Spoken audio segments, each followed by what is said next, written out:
আসসালামু আলাইকুম এভরিওয়ে।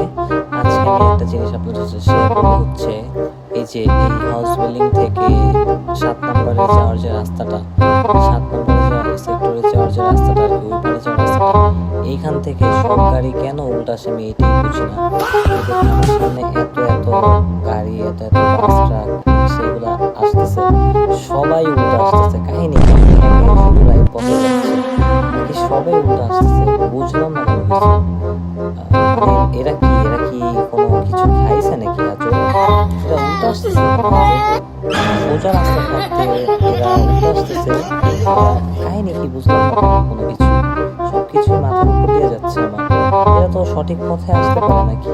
এরা কেন উল্টা আসতেছে সবাই? আর কি ভাই, পুলিশ কি এদের দেখে না? এই যে এত এত বাস ট্রাক সিএনজি এগুলা সব উল্টা আসতেছে, বাইক আসতেছে উল্টা, আমি শুধু একাই যাচ্ছি রাইট ওয়েতে, বাকি সবই উল্টা। এই যে এই মামা লাগিয়ে দিল, এই যে আমার লাগিয়ে দিল। আর একটু হইলেই ভাই গেছিলাম, কিন্তু হইলো না, লাগলো না। আমার ভিডিওটা যদি আপনাদের কাছে ভালো লেগে থাকে গাইস, অবশ্যই একটা লাইক এবং শেয়ার করে দিবেন। আর আমার পেজটা যদি ফলো না করা থাকে অবশ্যই পেজটা ফলো করে দিবেন। দেখা হচ্ছে পরবর্তী কোনো ভিডিওতে। আল্লাহ হাফেজ, টাটা।